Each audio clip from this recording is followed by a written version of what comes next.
반갑습니다. 칠칠입니다. 오늘은 아침에 일찍 협회에 서류 제출할 것도 있고 강남역에 있는 영림 홈앤 리빙 그 매장에 제가 평소에 존경하는 그 스티브 김 회장님하고 만나서 그 매장을 쭉 9층부터 다 둘러보고 자재들을 좀 체크하고 그랬던 시간을 가졌었습니다. 나중에 별도로 설명을 드리겠지만 이 스티브 김 회장님, 김윤종 회장님입니다. 꿈, 희망, 미래 그 재단의 그 꿈, 희망, 미래 리더십 센터의 그 수장인데 별명이 아시아의 빌 게이츠라는 분이 있어요. 그래서 이분이 지금 전라북도 무주에 이 연수원을 이제 굉장히 큰 규모로 지금 공사가 시작돼서 하고 있습니다. 이 장학 사업하고 지역 복지 사업, 이 청소년들의 비전과 그런 멘토링 역할을 하는 강연, 교육 이런 걸 하시는데 오늘 만나서 건축에 관련된 이제 마감 재료들 그런 것들인데 많은 시간을 갖고 또 식사도 같이 했어요. 근데 어제 굉장히 또 비극적인 사고가 터졌죠. 이 스티브 김 회장님에 대한 얘기는 이제 다음 시간에 하고 안타까운 그 사고가 터졌습니다. 화성에 있는 리튬 배터리 공장인데 그 화재가 발생했어요. 어쨌든 그 다 지금 진화됐지만은 그 화재로 돌아가신 분들께 삼가 정말 조의를 표하고 그분들이 주님의 위로와 소망이 함께 하기를 빕니다. 우리나라 건축물은 화재에 대비해서 여러 가지 그 예방과 피난 등 그러한 규정이 많이 있어요. 그래서 각 건축물 용도별로 그 규정에 맞게 다 시설이 되고 시공이 돼야지만 그 사용 승인을 받게 됩니다. 이번 화재는 건축물의 문제보다는 그 배터리 공장의 그 리튬이 주 원료인데 이 리튬은 굉장히 밀도가 낮은, 그러니까 가벼운 그런 금속입니다. 알루미늄도 가볍지만 알루미늄보다 훨씬 가벼워요. 그래서 비중이 0.5 그 정도가 돼요. 그러니까 물의 비중보다 반밖에 안 되죠.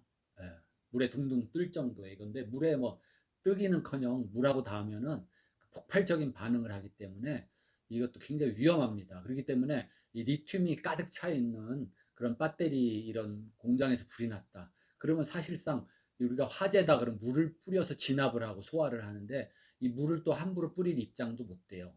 그래서 결국에는 이 가연 물질, 그러니까 이 화재의 근본이 되는 그 연료, 가연물이 결국 다 타서 진화가 된 걸로 보이는데 그 소방관들은 더 이상 어떻게 돼요? 확산이 안 되게 그런 정도로 노력을 했던 것 같아요.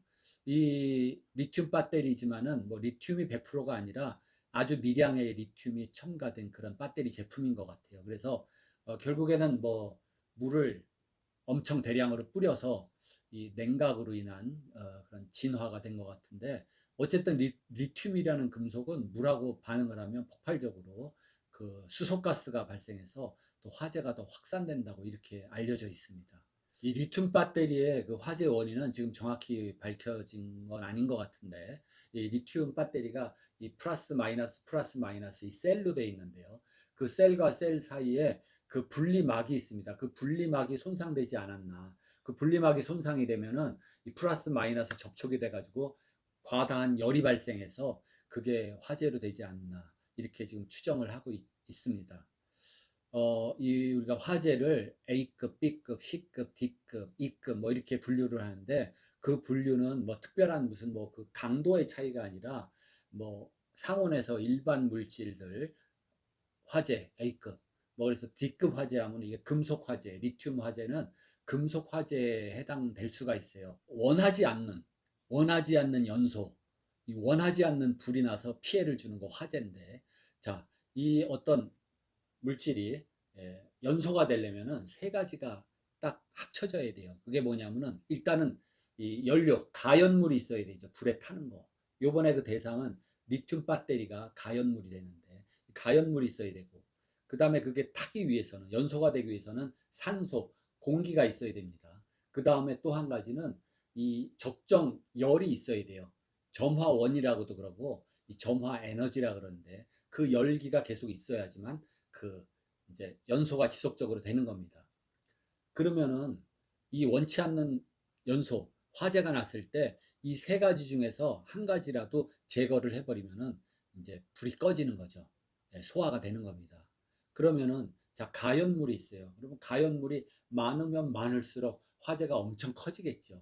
그래서 가연물을 제거해 버려도 이 소화가 되는 겁니다. 그래서 어떤 경우는 예를 들어서 뭐 허름한 목조 건축물이 불이 붙었다. 그러면 재빨리 그 가연물을 부셔 가지고, 예, 눌러 가지고 흐트러뜨린다든지, 그래서 가연물을 제거해 버리면은 불이 꺼질 수가 있어요. 두 번째는 산소, 그러니까 공기를 차단하면은 불이 꺼집니다. 그래서 우리가 불을 끄는 소화 방법 중에는 어떤 밀폐된 이런 건물 안에는 이산화탄소를 계속 집어넣으면은 그 산소가 없죠. 이산화탄소 채워지기 때문에 불이 꺼져요. 또 하나는 포말, 예, 이 거품 덩어리로 갖다 덮으면은 그 산소가 차단돼서 또 소화가 됩니다. 또는 뭐 분말 가지고 덮어버린다든지, 모래 가지고 덮어버린다든지, 이렇게 돼서 산소를 차단하는 방법이 있고, 또 하나는 대표적인 게 그거죠. 물을 뿌려가지고 물에 이 잠열을 통해서 냉각을 시켜버려요. 그러면은 어떤 점화원의 점화 에너지가 뚝 떨어지기 때문에 냉각이 돼서 그 다음에 소화가 되는 겁니다. 이 세 가지 중에 요소 중에 하나라도 그렇게 하면 되는데, 이 D급 화재, 금속 화재죠. 리튬. 이거는 함부로 물을 뿌릴 수도 없고, 물을 뿌리면은 화학 반응이 일어나서 리튬하고 거기서 엄청난 수소가스가 발생해서 그 가연성 가스거든요. 불이 더 확산될 수가 있다 이겁니다. 이번 화재는 리튬이 미량이 들어간 그러한 배터리 제품이기 때문에 참 그 애매한 거예요. 그래서 우리가 우리 병을 치료할 때도 그렇죠. 어떤 원인을 위해서 투약을 하는데 그 약이 이 병에는 해결이 되는데 합병증이 있는 다른 부분에는 또 마이너스가 되고, 이런 결과입니다. 그래서 물을 뿌리자니 더 위험해질 수도 있고, 또 안 뿌리자니 이게 냉각 효과를 또 줄 수가 없고, 뭐 이렇게 됐는데, 어쨌든 불은 다 이제 진화가 되고, 안타깝게 여러분들이 그 화재로 귀한 생명을 잃은 것에 대해서 정말 유감으로 생각을 합니다. 연소의 3요소 중에서 자, 포말, 이런 거품으로 덮어서 산소를 차단하는 방법도 있고, 아까 뭐 무슨 분말을 덮어가지고 산소를 차단하는 방법도 있고, 이래요. 근데 자, 건축물 안에서 화재가 났을 때, 예를 들어서 이 방에서 어떤 뭐 부주의로 뭐 촛불을 켜놨는데 자빠져가지고 뭐 이 책에, 종이에, 서류에 뭐 불이 붙어서 이제 그 불이 또 뭐 커튼에 옮겨 붙어가지고 화재가 시작됐다 이겁니다. 그럼 불이 자 활활 타면서 이 안에 있는 산소가 소모가 되겠죠. 그러면 이게 산소가 있는 동안에는 불이 활활 타면서 불이 어느 정도 커졌다가 산소가 소모되면서 또 그 불이 사그러들어요. 근데 이미 불이 붙었던 그 종이라든지 커튼에서 나오는 그 인화성 가스, 휘발성 가스, 이것들이 이 뜨거운 열기로 인해서 이 천정 쪽에 이렇게 모이게 됩니다. 가연성 가스가 모이죠. 그랬다가 갑자기 불꽃이 거기에 다시 붙으면서 그 가연성 불기에 가연성 가스에 불이 갑자기 확 붙는 거를 우리가 플러시 오버라 그러는데, 그 천정 쪽에서 그렇게 유증기, 휘발성 가스가 모여 있을 때 갑자기 산소가 어느 순간 공급된다든지 그러면 플러시 오버 현상이 일어나고, 또 한 가지는 비슷한 건데 백드라프트라고 있어요. 이 백드라프트라는 그걸로 영화 제목이 돼서 만들어진 영화도 있습니다. 그건 뭐냐면은 똑같아요. 이 방에서 불이 나가지고 활활 타다가 산소가 다 소모가 되면은, 자, 산소만 차단돼도 불이 꺼진다 그랬죠. 불이 이제 더 이상 못하고 불이 점점 줄어들어요. 근데 그 가운데 이 안에는 산소가 없어서 타진 못했지만 가연성 가스, 유증기, 휘발성 가스가 꽉 차 있는 거예요. 산소만 있으면 이게 불이 크게 번질 수가 있는데, 근데 갑자기 그 순간에 이 출입문을 연다든지 유리창이 갑자기 깨져서 바깥에 산소가, 공기가 들어온다든지 이러면 불이 갑자기 굉장히 이렇게 폭발적으로 커지는 거를 백드라프트라 그럽니다. 그래서 소방관들은 그러한 현상을 잘 알기 때문에 굉장히 그런 거를 주의를 하고 거기에 대비해서 소화 작업을 하게 됩니다. 요즘에 뭐 대학 축제 같은 게 어떤지 몰라도 과거에 우리 때는 뭐 축제하면은 이 풍선을 또 들고 가죠. 남자친구가 이제 여자친구한테 풍선 하나 사주고, 그 풍선이 뭐예요? 수소가스입니다. 예, 수소가스는 이 강한 비눗물 같은 거 있죠. 강한 알칼리에다가 알루미늄이나 뭐 아연 가루를 집어넣으면 수소가스가 막 발생을 해요. 이 수소가스 우리가 그 콘크리트에서도 써요. 그러니까 에어 엔트랩트, 네, 그 에이제라 그러는데 콘크리트에 그 섞어주는 분말이 있어요. 그 미세한 분말인데 그게 알루미늄 아연 성분의 그 미세 가루가 있습니다. 그거를 강한 알칼리죠. 이 세멘트 성분 콘크리트에다 그 가루를 집어넣으면은 콘크리트 안에 엄청나게 이 미세한 기포가 많이 생겨요. 예. 그거를 우리가 A 콘크리트라 그러는데 그 콘크리트에 대한 뭐 자세한 거는 이제 생략을 하고 어쨌든 강한 알칼리에 이러한 아연 또는 뭐 알루미늄 분말이 들어가면 수소가 나와요. 스페어 휘발유 통, 그 쇳덩어리 그 통에다가 알칼리 비눗물에다가 그 알루미늄 가루 같은 걸 넣으면 수소가스가 나오면 그걸 풍선에 이렇게 담죠. 그 다음에 또 저녁 때 주로 축제 그런 거 공연을 하니까 촛불들 들고 이렇게 축제 공연을 하다가 이 풍선에다 촛불이 가까이 가면 어떻게 돼요? 수소가스에 그냥 불이 붙어가지고 폭발을 하죠.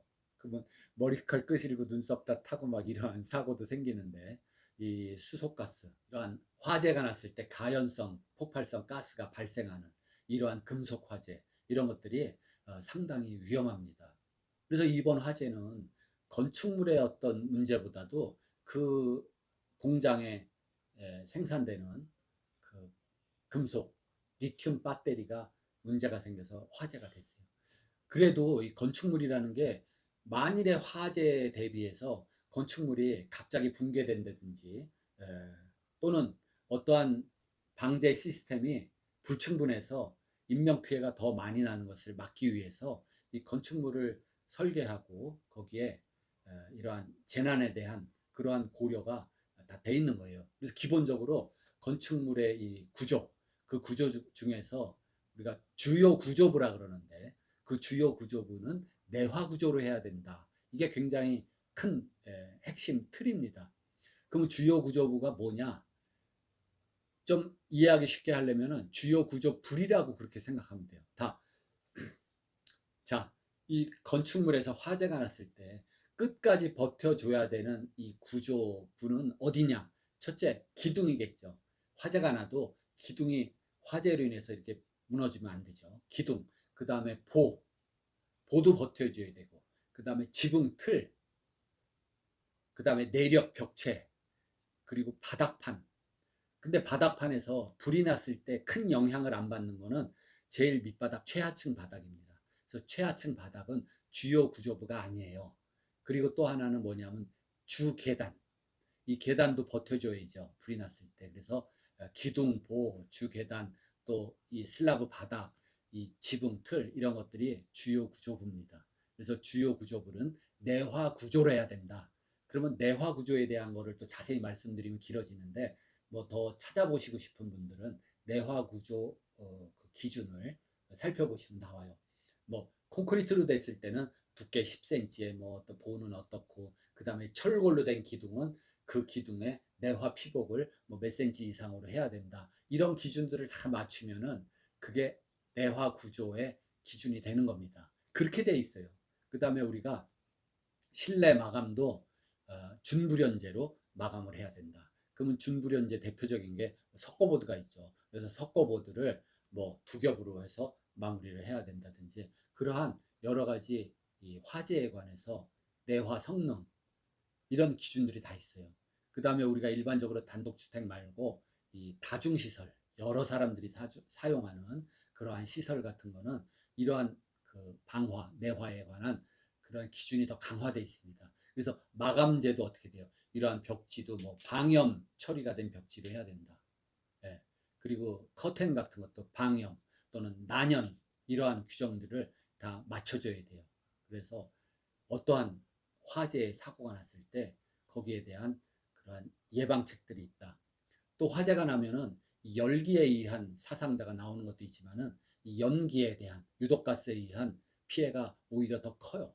그렇기 때문에 이 화재가 나서 그 안에서 유독가스가 많이 발생할 때 이거를 한 뭐 우리가 패닉 상태에 막 정신이 없이 허둥지둥하면서 그 유독가스를 한 두세 모금 호흡을 하면은 정신을 잃고 그냥 쓰러질 수가 있다. 상당히 위험한 겁니다. 그래서 이 연기에 대한 유독가스 컨트롤을 어떻게 하냐, 뭐 이런 것들이 다 우리 건물 안에 알게 모르게 이게 다 그러한 시설들이 들어가 있다. 우리가 크다란 빌딩 같은 데는 우리가 비상계단 쪽으로 이용해 보신 분들은 알 텐데, 그 비상계단을 가려면은 큰 건물에는 이 무거운 방화문을 한 번 열고 또 들어가서 또 한 번 열어야 사무실이라든지 글로 연결이 되는데, 그 문을 두 번씩 여닫는 게 거기가 뭡니까? 예, 이 방화 구획이 다 돼 있기 때문에 그래요. 그 사이에는 또 제연 설비라 그래서 이 화재가 났을 때 연기가 엄청 그러한 이 계단 같은데 통해서 연통 역할을 하거든요. 그래서 거기서 이 유독가스 연기를 배출할 수 있는 제연 시설도 있고, 또 눈여겨보신 분들이 있겠지만은 이 천장 쪽으로 뭐 이런 유리판, 이 철망이 들어있는 유리판이 이렇게 내려와 있는 경우가 있어요. 그것도 하나의 뭡니까? 제연 시설입니다. 그래서 연기가 천장 쪽으로 많이 몰려서 나오게 그게 확산되기 때문에 그 연기가 확산되는 걸 막기 위해서 일반 유리가 아니라 뭐예요? 우리가 화재 이쪽 방화 이쪽에서는 이 일반 유리를 사용하는 게 아니라 망입 유리라 그래요. 그래서 그 망입 유리로 이렇게 커튼처럼 내려와 있습니다. 그게 그 제연 턱인데 그 연기가 확산되는 걸 막는 거, 뭐 이런 것들도 있고, 또 여러분들 평소에는 눈에 안 띄어요. 이렇게 커다란 공간은 하나의 공간으로 있을 때, 화재가 났을 때 전체 공간에 이렇게 확산될 수가 있죠. 특히 백화점 같은데 이런데 다중시설인데 화재가 나서 이렇게 전체 확산되면 안 되기 때문에 방화 구획이라는 걸 해줘야 돼요. 우리 눈엔 잘 안 보이는데 이런 평면에서의 방화 구획도 있고, 또 백화점 같은 데는 이 에스카레이터가 있고, 이런 부분에는 아래층 위층이 다 뚫려 있죠. 그러면 일단 화재가 발생됐다 그러면 화재 초기에 바로 방화 구획이 딱 생기는 겁니다. 그래서 아래층 위층에 이게 통로를 딱 차단해서 구획을 시키기 위해서는 방화 셔터라는 게 딱 내려오게 돼요. 예. 그렇지만 그 셔터가 전부 내려와서 이 피난 통로가 없어지면 안 되기 때문에 문은 있어야 되죠. 그래서 방화 셔터가 내려오는 그 부분에 셔터는 내려오더라도 문은 있어야 되기 때문에 우리가 백화점에서 이제 보신 분들도 있어요. 아니 어떻게 문틀하고 문만 이렇게 덩그러니 하나가 있는 게 있습니다. 그게 방화 구획 때 이렇게 드나들 수 있는 방화 문이 하나씩 있는 게 있어요. 그래서 일정 면적마다 이 층에서 평면적으로 방화 구획을 하고, 또 방화 구획을 하는 이 벽은 방화 벽의 기준에 맞는 내화 구조의 벽으로 해야 되고, 그 출입문 덩그랗게 있는 거는 갑종 방화문, 그런 규정이 있습니다. 그리고 이거는 항상 자동으로 닫혀 있어야 되고, 그런 규정들이 다 있어서 우리가 평상시에는 잘 안 보이는데 어떤 화재가 나서 그 화재를 자동으로 감지가 된다 그러면 그런 방화 구획 셔터가 떨어지고, 이런 스프링클러라든지 이런 것들이 작동되고, 평상시에는 그게 작동되면 안 되죠. 그래서 이러한 것들이 우리 건물 안에 다 장치가 돼 있다.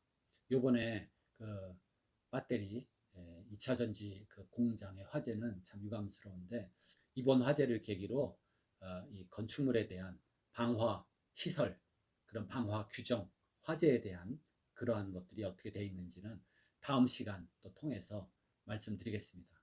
마치겠습니다.